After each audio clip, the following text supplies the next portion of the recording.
Joe Biden was finally called out for his illegal and unconstitutional act in Syria, where he's now bombed repeatedly. So Representative Andy Biggs, a Republican, and Barbara Lee, a Democrat, wrote this bipartisan piece directly to Biden, demanding a response. Let me read it for you. Dear President Biden, the recent U.S. airstrikes on the Iraq-Syria border raise major constitutional concerns. We request that you brief members of Congress on the threats faced by our troops overseas and the specific imminent threat that precipitated this use of military force. On June 27, 2021, the Department of Defense announced that the U.S. had conducted a military operation against operational and weapons storage facilities in Iraq and Syria. The DoD's announcement stated, at President Biden's direction, U.S. military forces earlier this evening conducted defensive precision airstrikes against facilities used by Iran-backed militia groups in the Iraq-Syria border region. The DoD announcement contained little specific information about what threat precipitated this strike. In the weeks since the attack, Congress remains underinformed about said threat.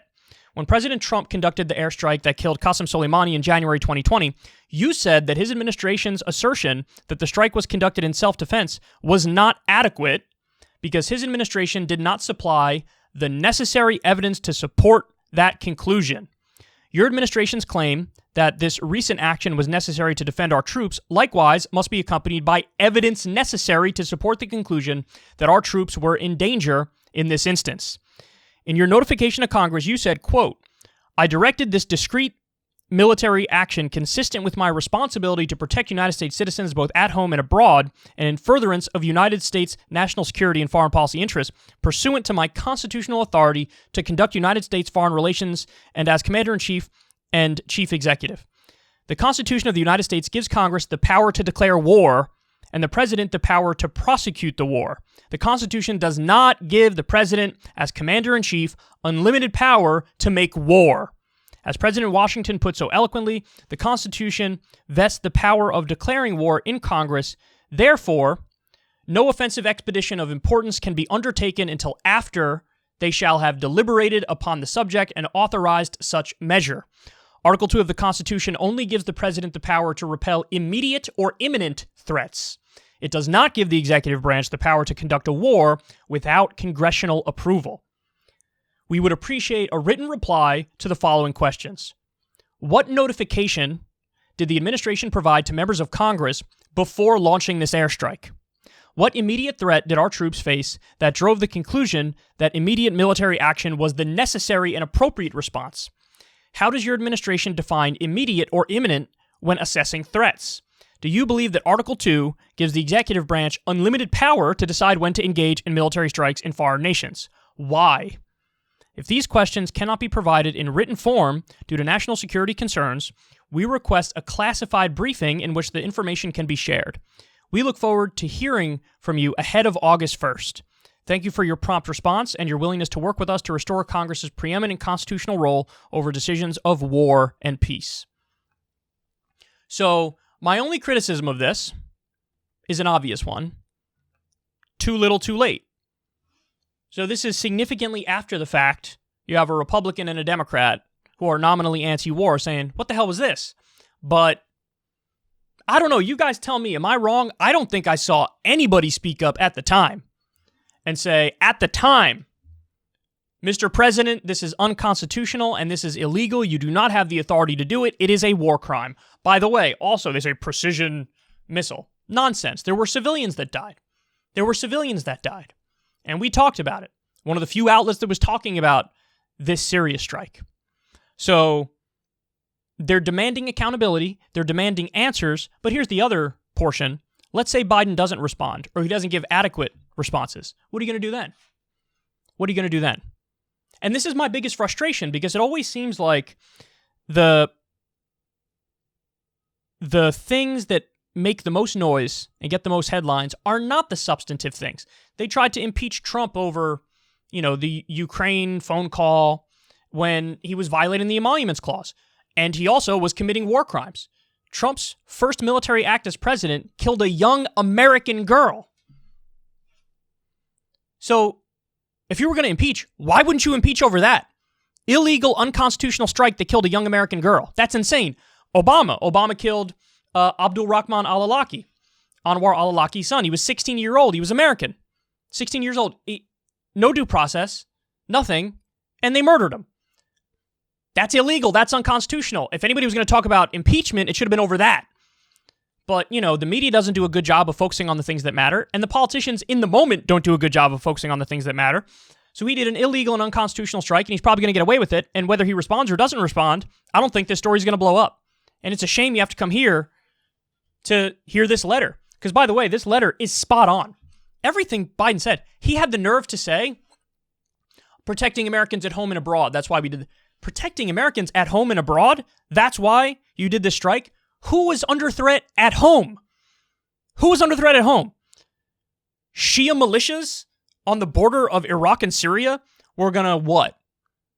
Attack Boise, Idaho? What are you saying?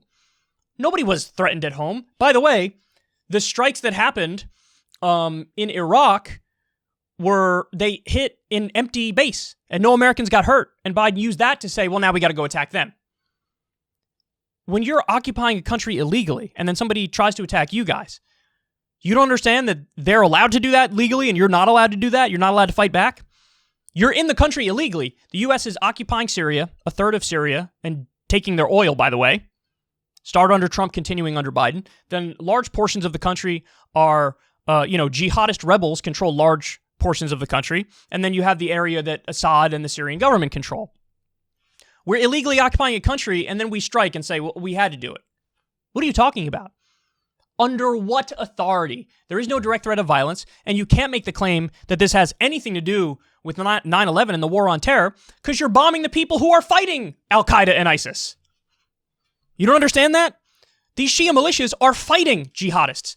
I'm not saying you have to like them. I'm not saying they don't have other issues, but that is what they're doing, and you're fighting them, de facto serving as the jihadists' air force. And this all started with what?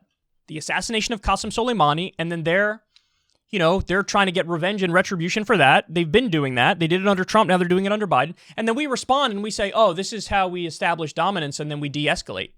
It's just escalating. Now, all the time we see stories about, there are attacks happening in Iraq and Syria. If you don't want the U.S.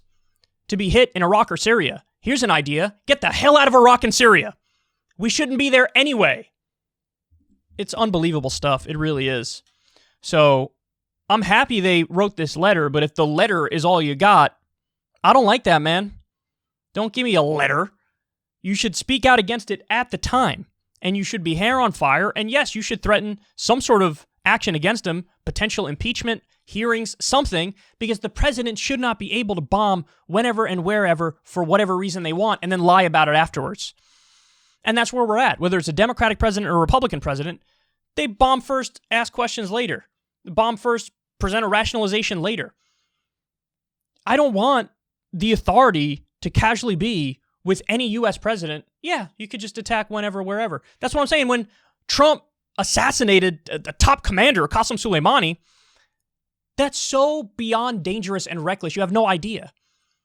I mean, it could have gotten a lot worse directly after that because you are raising tensions massively and guaranteeing revenge and retribution and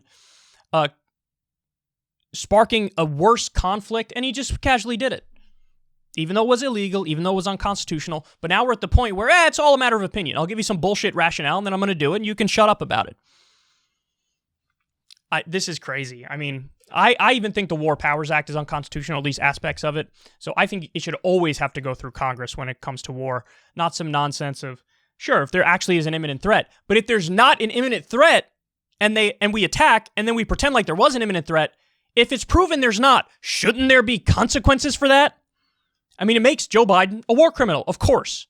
So this is where we are now. President could just bomb willy-nilly whenever, and the most pushback we get is a letter, a bipartisan letter saying, please tell me under what authority you did this. There is no real authority. It was made up, and you know that. And it should be the case that everybody knows that, but the media doesn't do a good enough job of educating people. But now you guys know.